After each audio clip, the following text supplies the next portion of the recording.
साथियों जय हिंद। स्वागत है आप सभी का आपके अपने चहेते स्टडी प्लेटफॉर्म समग्र जीएस स्टडी पर। और आज की इस वीडियो में आपके लिए लाया हूं मैं खास इम्पोर्टेंट क्वेश्चंस जो आपके UP police UP triple SC द्वारा आयोजित कोई भी परीक्षा हो, चाहे वो वीडियो की हो, यूपी वीडियो की हो या जूनियर असिस्टेंट की हो या ग्राम पंचायत अधिकारी की हो, सभी जो एग्ज़ाम है उसके मद्देनज़र रखते हुए ये काफ़ी महत्वपूर्ण सेशन होने वाला है। ठीक है, यूपी स्टैटिक जीके का। इसमें साथ में हमने करंट को भी जोड़ा है। तो आप सभी से अपेक्षा है हमारी कि आप लोग वीडियो को अंत तक ज़रूर देखेंगे। ठीक है, और हाँ, एक शिकायत है कि आप लोग चैनल पर आ तो रहे हैं पर चैनल को सब्सक्राइब नहीं कर रहे हैं। तो दोस्त, आप लोगों से यही निवेदन है कि आप लोग चैनल को सब्सक्राइब ज़रूर करें। ठीक है, आपके सब्सक्रिप्शन से हमें मोटिवेशन मिलता है, आपके बीच में काम करने की हमें ऊर्जा मिलती है। तो आप लोग इस ऊर्जा का संचार निरंतर बनाए रखें। ठीक है, खुद भी चार्ज रहें और हमें भी चार्ज करें अपना एक सब्सक्रिप्शन देके। ठीक है, हमारा जो लक्ष्य है अभी 1K सब्सक्रिप्शन का। ठीक है, तो हमारा 1K सब्सक्रिप्शन आप लोग करा दीजिए। ठीक है, तो चलिए इन्हीं सब बातों को लेते हुए आगे बढ़ते हैं और अब देखते हैं हम अपना आज का पहला प्रश्न। ठीक है, काफ़ी महत्वपूर्ण प्रश्नों की श्रृंखला है, तो आप लोग बीच में छोड़कर ना जाएं। ठीक है, तो पहला कह रहे हैं कि 84 गुम्बद जो है वो कहाँ पर स्थित है। ठीक, तो दोस्त 84 गुम्बद जो है वो है हमारा कहाँ पर, जालौन में। जामा मस्जिद जो है, जामा मस्जिद मुरादाबाद में है। बौद्ध स्तूप कुशीनगर में है। कामतगिरी पर्वत जो है वो चित्रकूट धाम में है। ठीक है, तो यहाँ पर जो हमारा राइट आंसर हो जाता है वो हो जाता है ऑप्शन नंबर बी। ठीक है, क्या होगा, option number B right answer होता है। आगे बढ़ते हैं। क्वेश्चन कह रहे हैं कि 2011 की जनगणना के अनुसार उत्तर प्रदेश के निम्नलिखित जनपदों में किसमें महिला साक्षरता दर सबसे कम है। ठीक है, वुमेन लिटरेसी की बात कर रहे हैं कि वुमेन लिटरेसी जो है वो किस ज़िले में सबसे कम है। तो राइट आंसर जो होता है यहाँ पर वो है हमारा ऑप्शन नंबर क्या, ऑप्शन नंबर सी, श्रावस्ती में। ठीक है, श्रावस्ती में जो महिला साक्षरता दर है वो सबसे कम है। कितनी है, 34.8%। ठीक है, मात्र 34.8% 2011 की जनगणना के अनुसार। और जो सर्वाधिक महिला साक्षरता दर है वो हमारी कानपुर में है। कहाँ पर है, उत्तर प्रदेश के कानपुर नगर निगम में। यहाँ पर करीब 75.10% महिलाएं क्या हैं, शिक्षित हैं। आगे बढ़ते हैं। दुधवा राष्ट्रीय उद्यान किस जनपद में स्थित है। कह रहे कि दुधवा जो राष्ट्रीय उद्यान है वो किस जनपद में स्थित है। तो दोस्तों, दुधवा राष्ट्रीय उद्यान उत्तर प्रदेश के किस ज़िले में है। तो ये हमारा option number C, Lakhimpur Kheri ज़िले में। किस में है, option number C, Lakhimpur Kheri ज़िले में है। ठीक है, और इसका जो क्षेत्र है कितना है, 490.29 वर्ग किलोमीटर। ठीक है, इसका जो क्षेत्रफल है कितना है, 490.29 वर्ग किलोमीटर। चलिए नेक्स्ट क्वेश्चन। फिर है कि उत्तर प्रदेश निम्नलिखित में से किन फसलों का देश में सबसे बड़ा उत्पादक है। ठीक है, कह रहे हैं कि भारत में इनमें से किन फसलों का यूपी सबसे बड़ा उत्पादक है। ठीक, तो ऑप्शन पहला पढ़ते हैं कि कह रहे हैं कि गन्ना, दूसरा धान, तीसरा आलू और चौथा मक्का। ठीक है, तो उत्तर प्रदेश जो है वो गन्ना में और आलू में उत्पादन में पूरे देश में प्रथम स्थान पर है। ठीक है, गन्ना में भी पहला है यहाँ पर और हमारा आलू में भी पहला स्थान है। तो राइट आंसर क्या हो जाएगा, डी हो जाएगा, पहला और तीसरा। क्या होगा, राइट आंसर होगा हमारा यहाँ पर तीसरा। ठीक, इसके अलावा किस में है, इसके अलावा हम गेहूँ में भी, गेहूँ जो है उसमें भी प्रथम स्थान पर हैं। ठीक है, गेहूँ में भी प्रथम स्थान पर हैं। चलिए फिर कह रहे हैं निम्नलिखित में से कौन सी परियोजना उत्तर प्रदेश में पेयजल परियोजना है। उत्तर प्रदेश में पेयजल परियोजना कह रहे हैं इनमें से कौन सी है। ऑप्शन ए, शारदा सहायक नहर परियोजना, बी, ज्ञानपुर पंप एवं नहर परियोजना, सी, गोकुल बैराज परियोजना और डी, पथरई बांध। तो यहाँ पर जो ऑप्शन नंबर सी दिया गया है वो हमारा राइट आंसर हो जाता है गोकुल बैराज परियोजना। ठीक है, गोकुल बैराज परियोजना ये कहाँ पर, ये आगरा और मथुरा में लोगों को पर्याप्त पेयजल उपलब्ध कराने के लिए स्टार्ट की गई है। ठीक है, ये जो परियोजना है कहाँ पर है? यमुना नदी पर, ठीक, यमुना नदी पर एक बैराज बनाकर इसको वहाँ पर शुरू किया गया है, ठीक। तो राइट आंसर है यहाँ पर हमारा ऑप्शन नंबर सी। फिर कह रहे हैं कि ताज अंतर्राष्ट्रीय हवाई अड्डा स्थापित किया जा रहा है।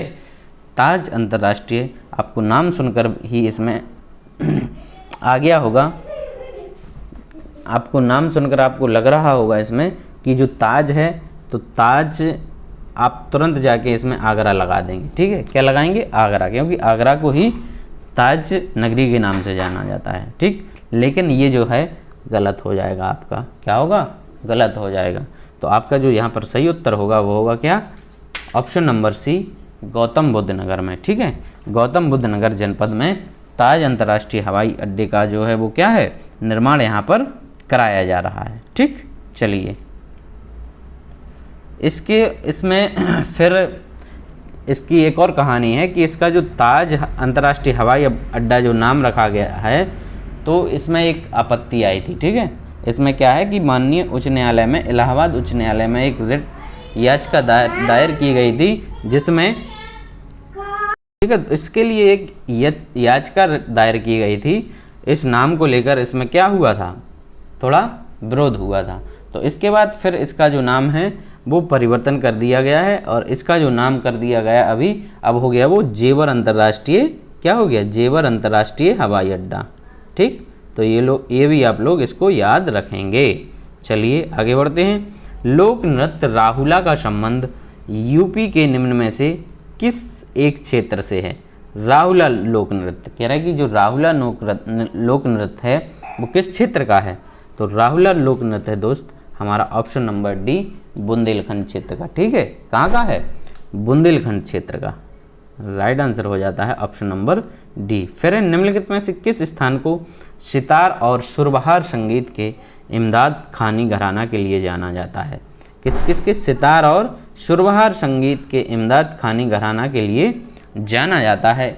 ऑप्शन नंबर यहाँ पर राइट होगा वो है हमारा सी, ठीक है, इटावा। क्या होगा? Option number C, Etawah. चलिए आगे बढ़ते हैं, देखते हैं अगला प्रश्न। अगला प्रश्न है कि महाकुंभ मेला प्रायः कितने वर्ष पर आयोजित किया जाता है? महाकुंभ मेला जो होता है वो कह रहा है कि कितने वर्ष पर आयोजित किया जाता है? काफ़ी सिंपल क्वेश्चन है, लगभग आप सभी लोग जानते होंगे कि ये जो है 12 वर्ष के अंतराल पर, ठीक है। कितने? 12 वर्ष के अंतराल पर किया जाता है। ये होता है महाकुंभ मेला, और 6 वर्ष के अंतराल पर होता है अर्धकुंभ। क्या होता है? 6 वर्ष के अंतराल पर अर्धकुंभ मेला लगता है, ठीक है। तो ये जो कुंभ मेला है कहाँ कहाँ लगता है? ये 4 जगह लगता है, 4 स्थानों पर लगता है, ठीक है। कहाँ कहाँ?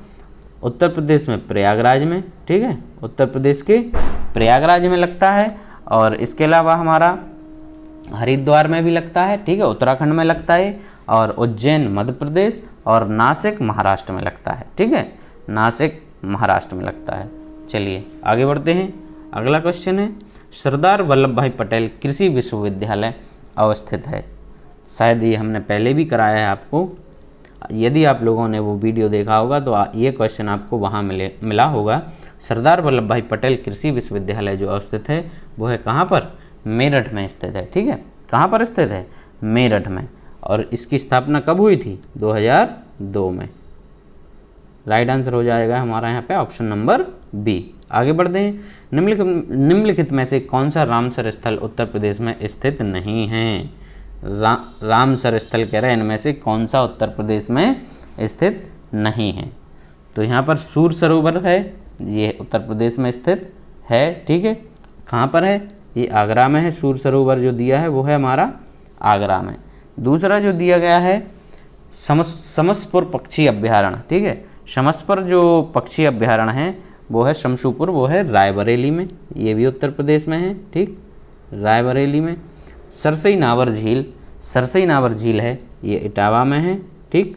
और जो सुरसरी मानसर झील है ये हमारा उत्तर प्रदेश में स्थित नहीं है। तो राइट आंसर जो हो जाएगा हमारा ऑप्शन नंबर यहाँ पर डी हो जाएगा, ठीक है। कौन सा होगा? डी होगा। चलिए नेक्स्ट आगे बढ़ते हैं। उत्तर प्रदेश के किस जिले में राज्य का पहला आदिवासी संग्रहालय थारू जनजाति संग्रहालय बनाया गया है। ठीक है, थारू जनजाति संग्रहालय कहाँ पर बनाया गया है? तो इसका जो राइट आंसर है हमारा ऑप्शन नंबर क्या, सी, बलरामपुर।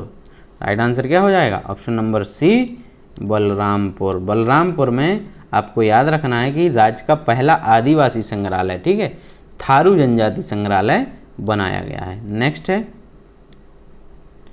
उत्तर प्रदेश के किस मुख्यमंत्री के नाम सबसे लंबे समय तक मुख्यमंत्री रहने का रिकॉर्ड दर्ज है? ठीक है, सबसे लंबे समय तक, ठीक है, लगातार सबसे लंबे समय तक। तो इनमें से है हमारा राइट आंसर, माने नहीं है, योगी आदित्यनाथ। ठीक है, इनका जो रिकॉर्ड है वो है 5 साल। ठीक है, 5 साल और कितना, अभी भी हैं ही, लगभग 347 से अधिक दिन हो गए हैं। और जो इससे पहले थे कांग्रेस के डॉक्टर संपूर्णानंद, ठीक है, इनका था 5 साल 345 दिन का। इनका ये रिकॉर्ड तोड़कर अब योगी आदित्यनाथ जी पहले स्थान पर आ गए हैं। ठीक है, अभी भी वर्तमान में ये लगातार अपना 2 कार्यकाल पूरा करेंगे। ठीक है, तो ये 10 साल हो जाएगा इनका। चलिए आगे बढ़ते हैं। एशिया की सबसे बड़ी multi product paint factory Uttar Pradesh के किस ज़िले में है? एशिया की सबसे बड़ी मल्टी प्रोडक्ट पेंट फैक्ट्री, ठीक है, पेंट फैक्ट्री कह रहे हैं कि ये कहाँ पर स्थित है? तो ये जो स्थित है वो है हमारी कहाँ पर? एशिया की सबसे बड़ी जो पेंट फैक्ट्री है वो है हरदोई ज़िले में। कहाँ पर है? हरदोई ज़िले के एक संडीला स्थान है, वहाँ पर स्थापित है ये। कहाँ पर? हरदोई में संडीला नामक एक स्थान है, वहाँ पर ये स्थापित है। ठीक है, और ये किसकी है? ये जो बर्जर पेंट आता है, बर्जर समूह की ये फैक्ट्री वहाँ पर स्थित है। नेक्स्ट आगे बढ़ते हैं। पद्म पुरस्कार 2023 में उत्तर प्रदेश के किस मुख्यमंत्री को मरणोपरांत पद्म विभूषण पुरस्कार से सम्मानित किया गया है? ठीक है, तो मरणोपरांत जो दिया गया है 2023 में, वो किसे दिया गया है? वो दिया गया है हमारे पूर्व मुख्यमंत्री मुलायम सिंह यादव जी को। ठीक है, किसे दिया गया है? पूर्व मुख्यमंत्री मुलायम सिंह यादव जी को। आगे बढ़ते हैं। सूची 1 का सूची 2 से फिर मिलान करना है हमें। ठीक है, सूची 1 का सूची 2 से मिलान करना है। कह रहे कि दिया सलाई उद्योग, ठीक है, दिया सलाई उद्योग कहाँ पर है? तो दिया सलाई उद्योग जो है वो है हमारा, यहाँ से होगा मैच, बरेली में। ठीक है, कहाँ पर है दिया सलाई उद्योग? बरेली में है। कागज़ उद्योग जो है वो है सहारनपुर में। कागज़ उद्योग कहाँ है? सहारनपुर में। पीतल उद्योग मुरादाबाद में, और कालीन वहिया मिर्ज़ापुर। ठीक है, कालीन वहिया कहाँ पर है?